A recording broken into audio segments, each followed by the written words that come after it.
Jadi jika patokan harga tiket untuk masuk ke atasnya masih bisa dijangkau masyarakat, itu akan jadi win-win solution di mana masyarakat masih bisa tetap berkunjung, di sisi lain pemerintah juga masih tetap memiliki penghasilan. Jadi setelah membaca juga coba logikanya juga digunakan. Kalau kata Mbak Kinan, ngerti ya sekarang, ngerti dong, masa enggak?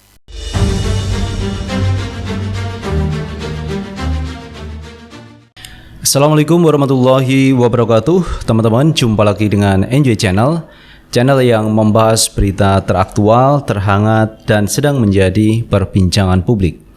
Sahabat Enjoy Channel, kali ini yang akan kita bahas mengenai rencana pemerintah yang akan menaikkan tarif masuk di Candi Borobudur. Karena infonya teman-teman, untuk naik ke atas itu tarifnya naik menjadi 750.000. Itu untuk wisatawan lokal, tetapi untuk wisatawan asing itu menjadi $100.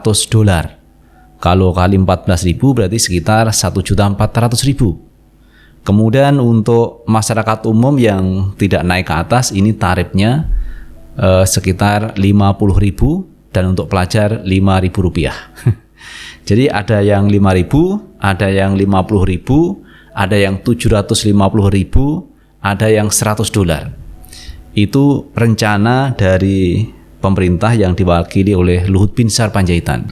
Nah, inilah yang akhirnya menimbulkan pembicaraan publik, di mana publik atau masyarakat ini keberatan dengan angka yang begitu fantastis kenaikannya. Kalau misalkan naik 100% dari 50.000 menjadi 100.000, itu sih wajar. Tetapi kalau naik menjadi 750.000, itulah yang memberatkan masyarakat. Tetapi kalau itu tetap diterapkan teman-teman, maka yang bisa naik ke atas ke Candi Borobudur itu adalah orang-orang yang berduit, orang-orang yang kaya. Sementara orang yang tidak mampu tidak bisa menikmati keindahan Candi Borobudur dari atas. Nah teman-teman, ini ada kritikan dari Anifah Suryani, seorang netizen yang keberatan tentunya dengan kenaikan Rp750.000 untuk naik di Candi Borobudur. Kita lihat videonya teman-teman. Tiket masuk Borobudur sekarang akan naik menjadi 750.000 bagi penduduk lokal, bagi warga negara Indonesia yang bukan negara asing. Orang kan ketika mendengar Jogja, yang terlintas di pikiran mereka bukan hanya ada candi sejarah di sana, tapi juga tempatnya yang terkenal murah, mau makan, mau beli baju dan sebagainya itu murah di sana. Ini masa harga tiket masuknya Candi Borobudur aja bisa buat hidup sebulan untuk makan aja di Jogja. Masa iya masyarakat menengah ke bawah, apalagi yang dari luar kota, ketika ingin mengunjungi Candi Borobudur harus nabung berbulan-bulan dulu hanya karena tiketnya yang 750.000 tiket masuknya doang. Memang benar Candi Borobudur itu akan membantu pendapatan asli daerah, tetapi juga jangan rakyat juga yang digencet gitu. Macam rakyat itu mampu semua. Bisa gak sih buat kebijakan yang bikin adem di hati rakyat gitu, bisa gak sih? Serius ini nanya. Dan tahu nggak sih yang datang ke Borobudur itu bukan hanya seanak sekeluarga aja, tapi ada tuh siswa-siswa kelas 3 SMP SMA yang pelepasan kelulusannya itu datangnya ke sana. Biasanya itu dilaksanakan dari sekolahnya langsung. Kebayang nggak sih siswa-siswa yang baru lulus itu harus ngebayar tiketnya aja 750.000, belum buat transport, buat makan, buat tidur di sana. Kan gak lucu juga kalau tagline-nya berubah jadi Candi Borobudur hanya untuk si kaya aja. Nah itu teman-teman terkait kritikan ataupun dikatakan masukan teman-teman dari Anifah Suryani mengenai rencana Luhut Binsar Panjaitan yang akan menaikkan tarif tiket masuk di atas Candi Borobudur. Dan tentunya apa yang disampaikan Anifah Suryani itu mewakili sebagian banyak warga masyarakat Indonesia yang keberatan dengan rencana aturan pemerintah yang akan menaikkan tiket masuk Candi Borobudur yang naik sampai ke atas itu menjadi 750.000. Namun teman-teman, karena banyak kritikan dari masyarakat, akhirnya rencana itu ditunda oleh pihak pemerintah. Nah teman-teman, tidak hanya warga masyarakat yang mengkritik terkait rencana dari Luhut Binsar Panjaitan menaikkan tarif atau tiket masuk Candi Borobudur. Ini anggota DPR juga mempertanyakan, mengkritik terhadap kebijakan yang akan diambil pemerintah menaikkan tarif masuk ke Candi Borobudur. Nah teman-teman, untuk lebih jelasnya coba kita lihat beritanya terkait pernyataan yang disampaikan Luhut ketika anggota DPR mengkritik kebijakan yang diambil oleh Luhut Binsar Panjaitan. Kita ambil berita teman-teman dari Detik News. Luhut ke anggota DPR soal Borobudur. Cari popularitas, jangan nyerang saya. Ini yang disampaikan Luhut Binsar, teman-teman.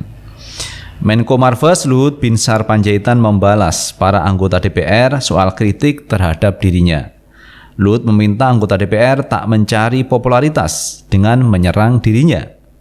Luhut menyampaikan hal itu dalam rapat kerja dengan Banggar DPR RI di Komplek Parlemen Senayan, Jakarta pada Kamis 9 Juni 2022. Konteks pernyataan Luhut terkait kritik tarif naik Borobudur menjadi Rp750.000.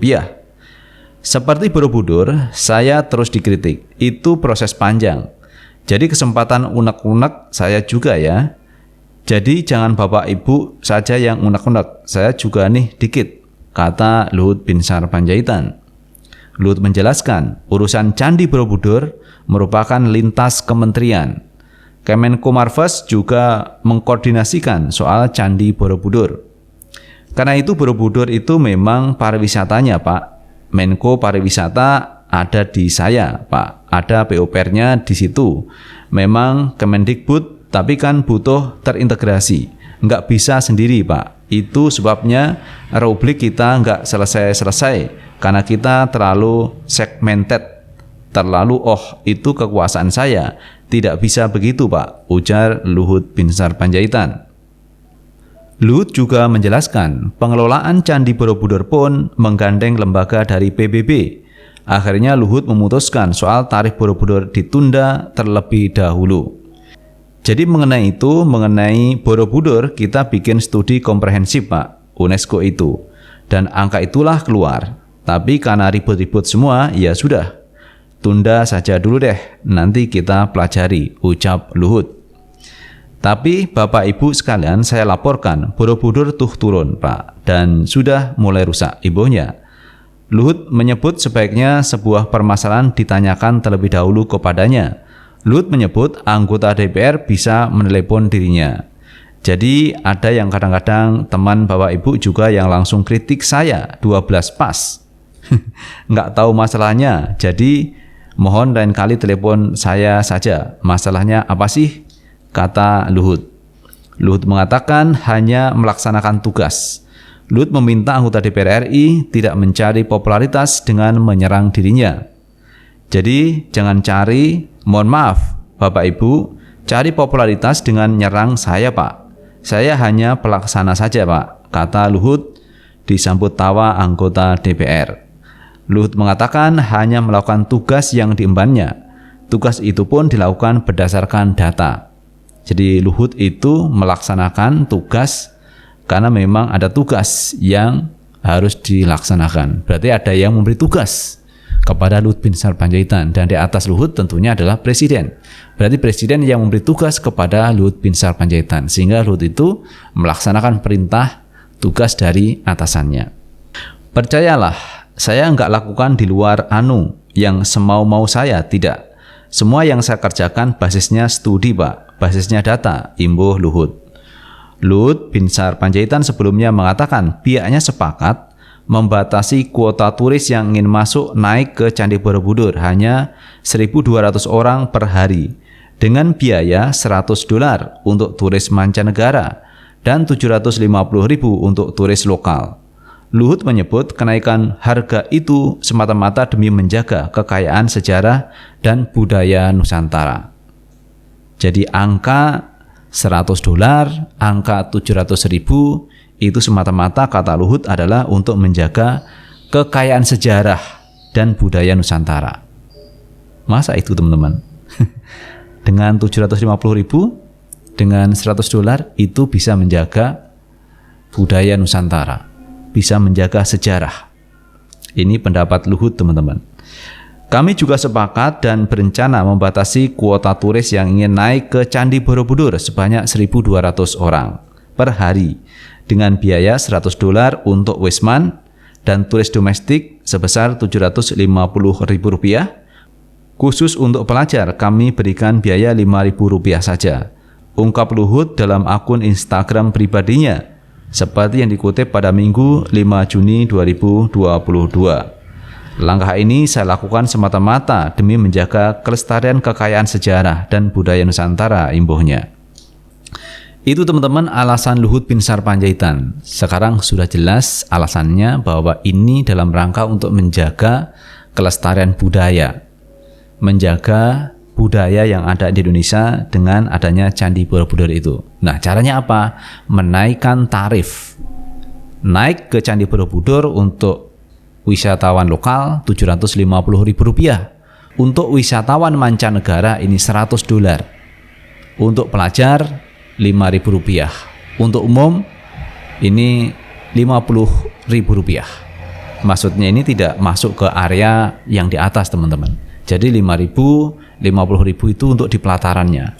Kalau naik tentu ini, teman-teman, harganya yang cukup mahal. Ada yang 750.000, ada yang $100. Dan untuk masuk ke Candi Borobudur yang naik ke atas itu dibatasi 1.200 per hari. Semata-mata kata Luhut adalah untuk menjaga kekayaan sejarah dan budaya Nusantara. Pertanyaannya adalah, apakah harus seperti itu untuk menjaga budaya Nusantara dengan menaikkan tarif yang begitu mahal sehingga memberatkan masyarakat? Tentu rakyat akan berat untuk membayar 750.000 untuk naik ke Candi Borobudur. Sehingga logikanya, teman-teman, hanya orang yang berduit yang bisa naik ke Candi Borobudur. Dan inilah yang menjadi persoalan, teman-teman. Karena apa? Namanya tempat wisata ini umumnya bisa dikunjungi oleh semua warga masyarakat Indonesia. Jadi tanpa terkecuali bisa menikmati. Nah, kalau tarifnya itu mahal seperti itu, teman-teman, berarti ini kan memberatkan masyarakat.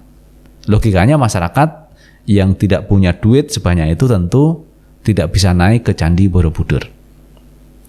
Nah, ini teman-teman yang mendapat kritik dari banyak pihak. Kenapa harus naik sebesar itu? Dengan banyaknya kritik di masyarakat, akhirnya yang terjadi apa? Ini belum diputuskan untuk kenaikan harga naik ke Candi Borobudur. Nah, itu teman-teman yang menjadi persoalannya. Kenapa harus naik sebesar itu? Kok tidak naik 100% dari misalkan 50.000? Naik ke Candi Borobudur itu Rp100.000. Kemudian yang naik itu dibatasi 1.200. Intinya kan pembatasan itu, pembatasan orang yang naik itu tidak terlalu banyak, melebihi 1.200. Nah, ini kan menjadi sebuah solusi juga, teman-teman. Kalau dibatasi 1.200 dengan tarif 100.000 kan juga tidak ada masalah. Nah, bagi masyarakat yang ingin naik tentunya harus dijadwal, harus antri. Tentu ada mekanismenya, ada teknisnya. Tetapi intinya adalah dibatasi 1.200. Itu kan cukup. Tidak harus dinaikkan 750.000. Itu jelas membebani masyarakat, membebani rakyat yang ingin liburan ke Candi Borobudur. Lagi pula, teman-teman, kenapa kok Pak Luhut itu mengurusi tiket pariwisata, tiket ke tempat wisata, padahal sudah ada menterinya, Menteri Pariwisata Ekonomi Kreatif Pak Sandiaga Uno. Mestinya hal-hal seperti itu yang menyangkut wisata diserahkan ke Menteri Pariwisata. Luhut itu kan Menteri Menko Marves, Menko Kemaritiman dan Investasi. Seharusnya fokus di sana, bagaimana agar mendapatkan investasi dari luar negeri ke Indonesia. Misalkan dari Amerika ke Indonesia, dari luar negeri masuk ke Indonesia, bagaimana berinvestasi. Nah, sebenarnya ini tugas-tugas dari Pak Luhut Binsar Panjaitan. Jadi tugas yang besar sebenarnya yang diberikan kepada Pak Luhut. Tetapi kenapa kok ngurusi tiket, ngurusi karcis masuk Candi Borobudur? Kenapa kok tidak diserahkan kepada Menparekraf, Menteri Pariwisata dan Ekonomi Kreatif Pak Sandiaga Uno? Jadi ini, teman-teman, yang menjadi pertanyaan publik. Kenapa kok hal-hal yang semestinya ditangani oleh menteri lain ditangani oleh Pak Luhut Binsar Panjaitan? Seperti halnya kemarin ada minyak goreng yang langka, harga minyak goreng yang naik. Ini Luhut masuk di situ, ngurusi minyak goreng. Kemarin ketika ada COVID-19 yang rame-rame, Luhut ditugasi di sana ngurusi COVID. Dari COVID Sebenarnya itu kan sudah ada di bawah Kementerian Kesehatan. Karena ini menyangkut kesehatan. Mestinya Menteri Kesehatan yang mengurusi, tetapi ini diurusi oleh Luhut Binsar Panjaitan. Masuklah ke sana. Ada masalah Candi Borobudur, menangani tiket masuk ke Candi Borobudur dengan menaikkan harga. Tentu harga yang seperti ini memberatkan masyarakat. Itu teman-teman yang bisa kita bahas kali ini, dan terima kasih telah menonton video ini. Jangan lupa tetap like, subscribe, share, dan komen di channel ini agar kita bisa membangun channel ini menjadi lebih baik lagi. Sukses selalu. Assalamualaikum warahmatullahi wabarakatuh. Karena viral beritanya, dia bilangnya belum final. Gak cuma itu, Balai Konservasi Borobudur tidak dilibatkan soal rencana harga baru tiket tersebut. Baca aja. Pause. Dan jika memang diadakannya tarif 750.000 untuk naik ke atas itu hanya untuk membatasi pengunjung saja untuk menjaga kelestarian Borobudur itu sendiri, kan bisa kuotanya dibatasi setiap harinya misalkan 1.200 tanpa harus dinaikkan tiketnya. Kalau kata guru besar ilmu sejarah UGM Profesor Dr. Sri Margana tuh bilang, ingin melindungi objeknya tapi tidak ingin berkurang penghasilannya. Karena itu patok harga tiket secara ugal-ugalan. Kalau memang tidak ingin berkurang pendapatannya, bisa-bisa saja sebenarnya dipatok tiket harga untuk naik ke atas itu. Tapi ya nggak 750.000 juga. Jika memang untuk menjaga kelestarian dari Borobudur itu sendiri, memang harusnya diadakan kuota terbatas. Misalkan seharinya hanya boleh 1.200 pengunjung. Lebih dari itu tidak boleh masuk lagi. Bisa juga dipatok harga untuk masuk ke atasnya. Tapi juga yang rasional-rasional yang masih bisa kejangkau oleh masyarakat banyak. Jadi jika patokan harga tiket untuk masuk ke atasnya masih bisa dijangkau masyarakat, itu akan jadi win-win solution di mana masyarakat masih bisa tetap berkunjung, di sisi lain pemerintah juga masih tetap memiliki penghasilan. Jadi setelah membaca juga coba logikanya juga digunakan. Kalau kata Mbak Kinan, ngerti ya sekarang, ngerti dong, masa enggak?